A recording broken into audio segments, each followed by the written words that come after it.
느헤미야 12장 44절에서 47절 그리고 13장 1절에서 3절까지 말씀입니다. 제가 받들어 읽겠습니다.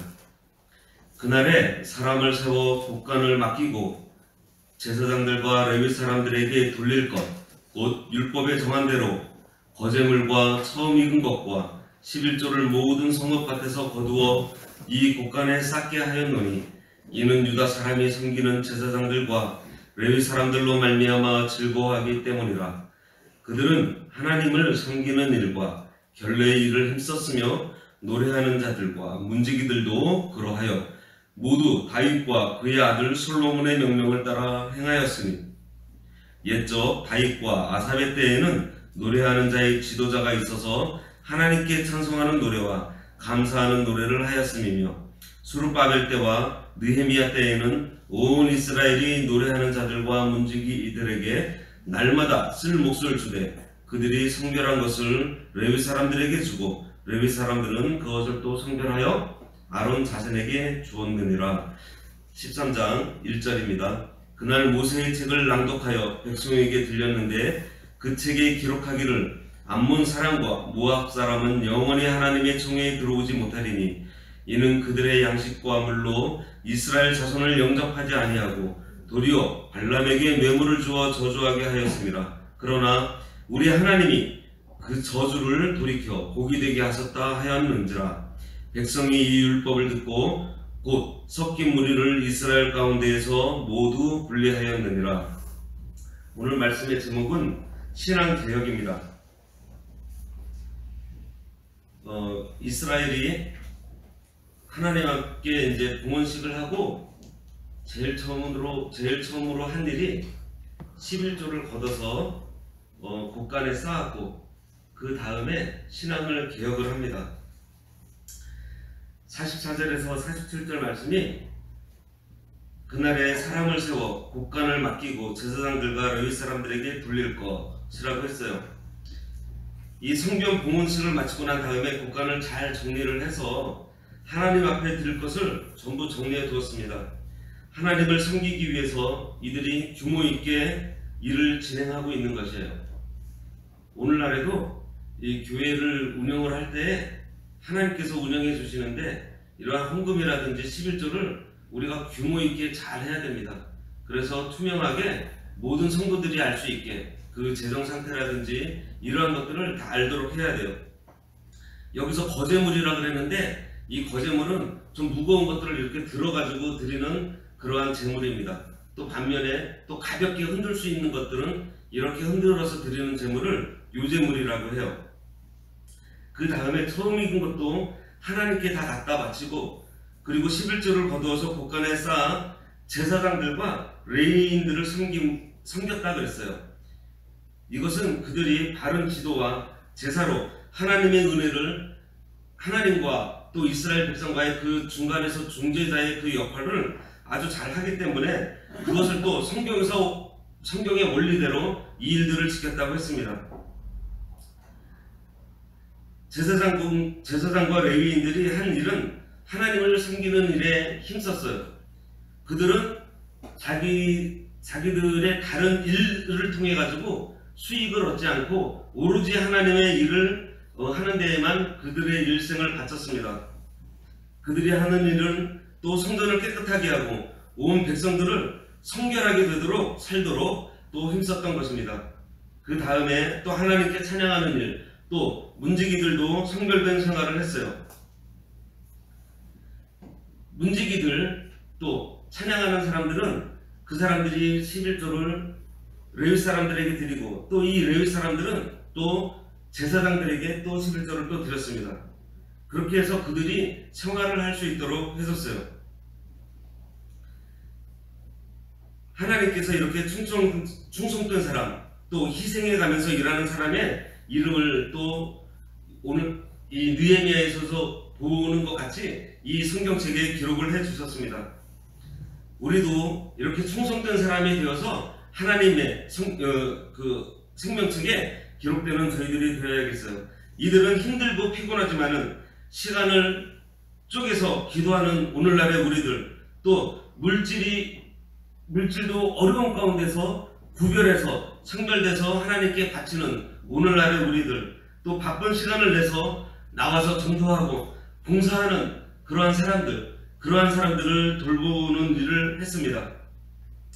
그리고 또 기억해야 될 말씀은 우리가 아무리 노력하고 또 아무리 훌륭한 일을 많이 해도 그 일들을 우리가 한 것이 아니라 하나님께서 은혜를 주시지 않으면 보존하고 발전시킬 수 없다는 것을 이들이 알고 있었어요. 그러한 사실을 알고 있었기 때문에 이들이 하나님 앞에 봉헌을 한 것은 하나님께서 해주셔야, 하나님께서 모든 일들을 주장해 주셔야 된다는 것을 그들이 봉헌식을 통해 가지고 표현을 한 것입니다.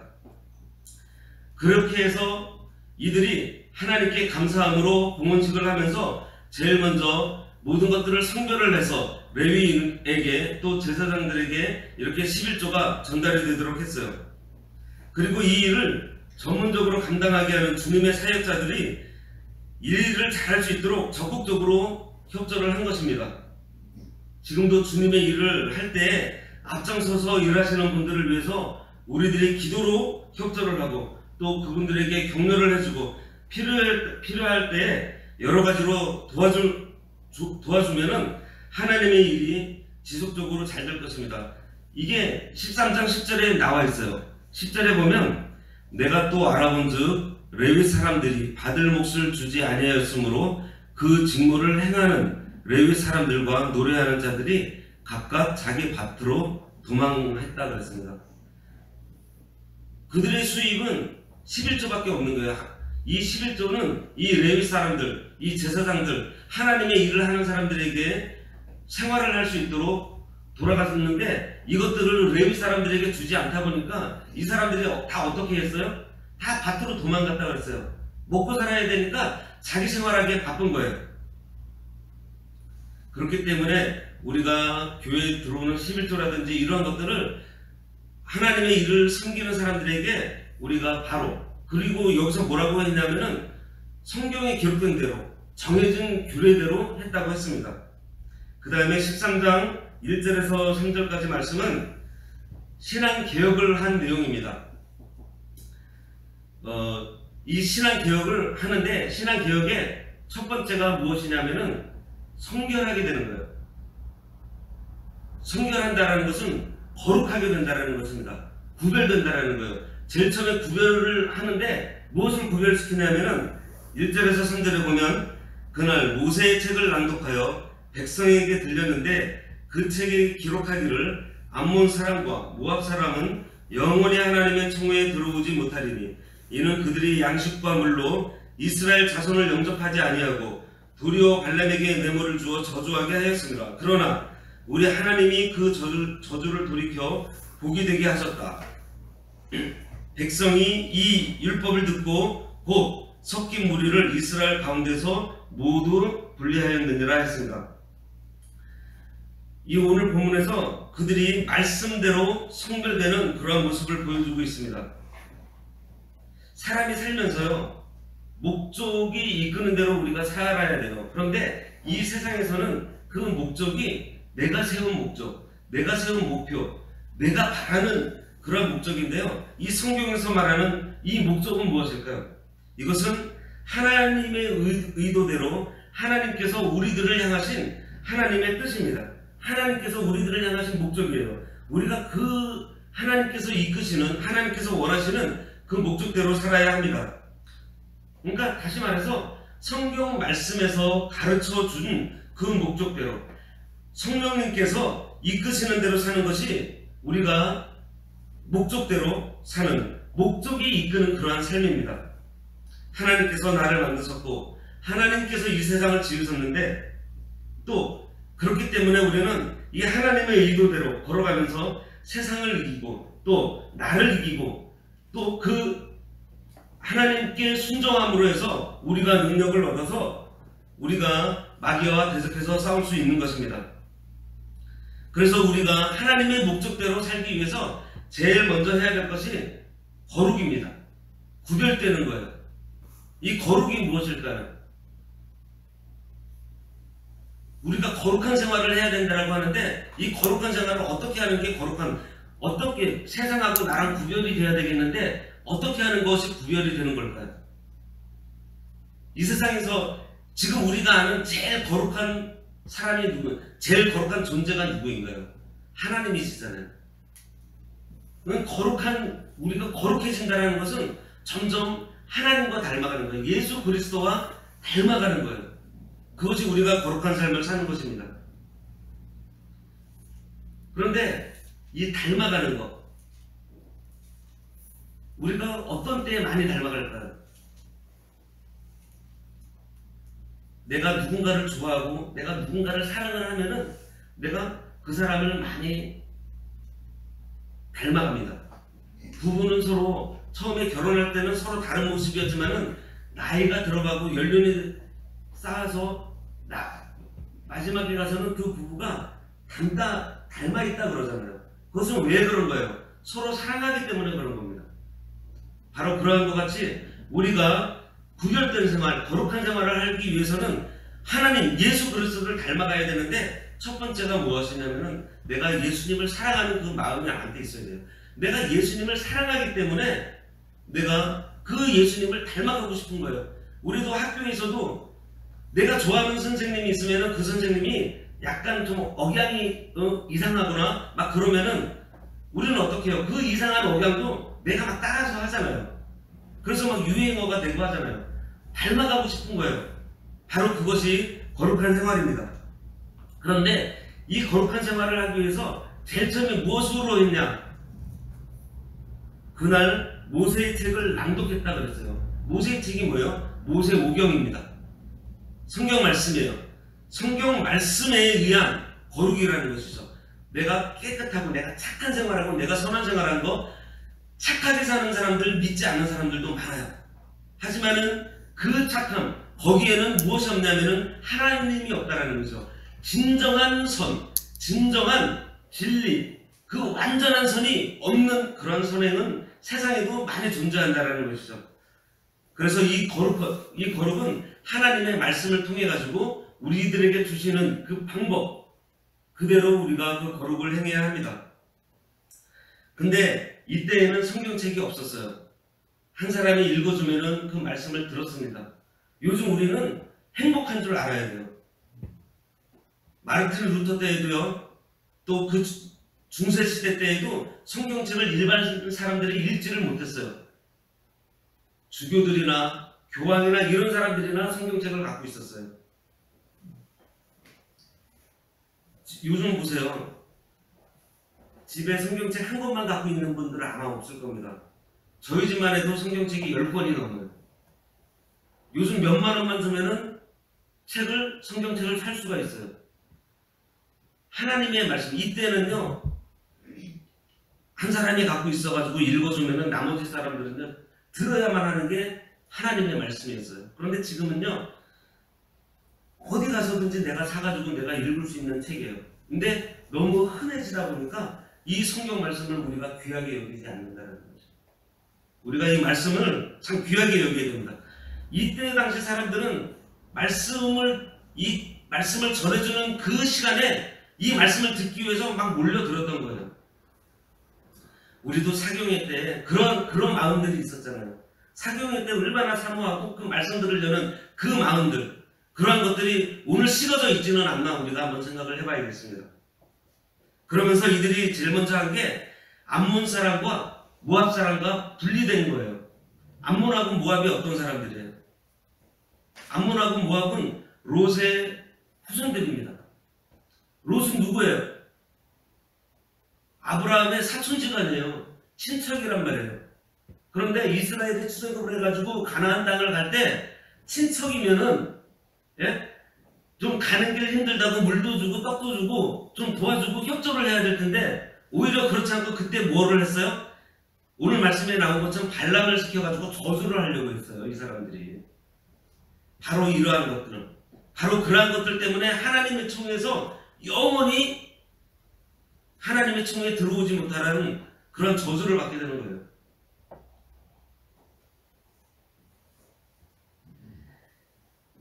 이게 하나님의 백성이 가는 길을 막는다는 것은 굉장히 악한 일입니다.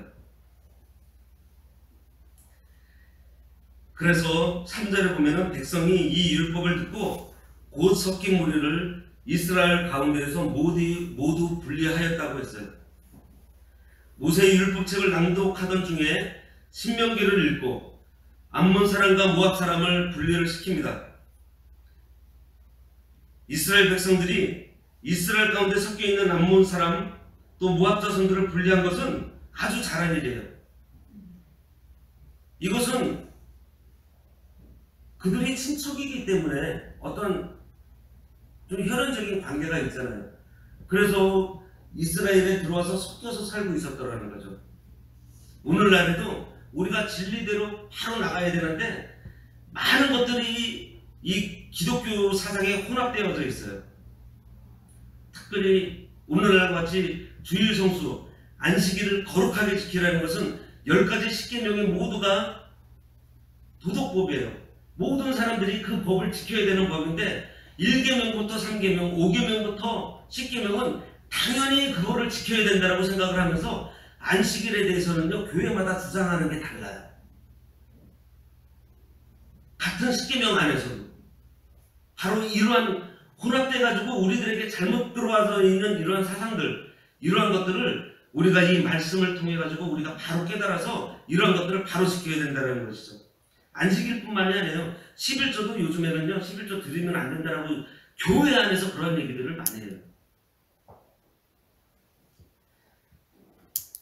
바로 이러한 점들에 대해서 비진리에 대해서 분리시키고 또 더러운 것에서 깨끗하게 되고 죄에서 죄를 끊어버리고 우리가 구별되는 것, 성결되게 되는 것, 거룩하게 되는 것, 바로 이것이 신앙개혁의 첫 번째입니다.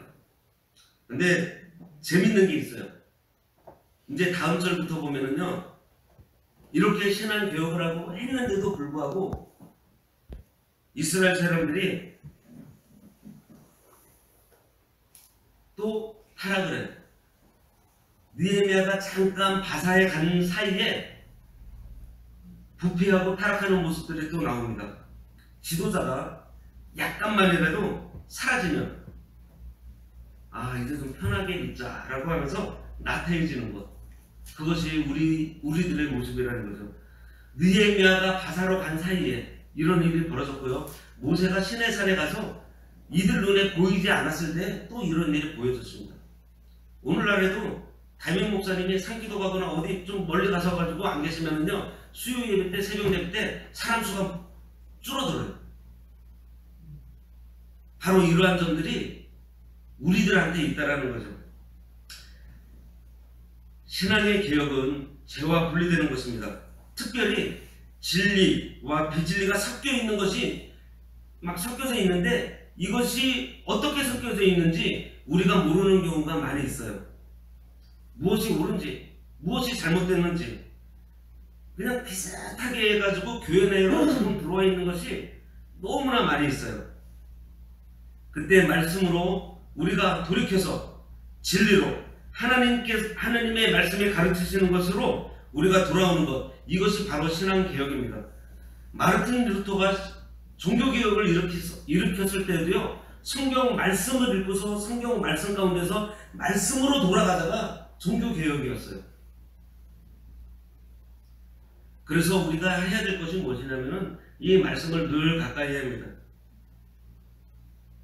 이 유다 백성이 성전 봉헌식을 하고 제일 처음에 암몬과 모압과 분리된 신앙개혁을 단행한 것 같이 우리들도 이것은 뭐 어떤 특정한 일이 있었을 때 하는 것이 아니라 매일매일 우리들이 해야 될 일이라는 거죠.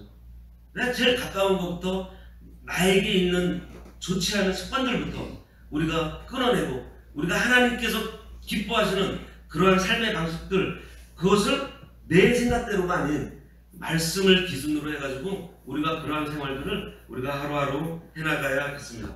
기도하겠습니다.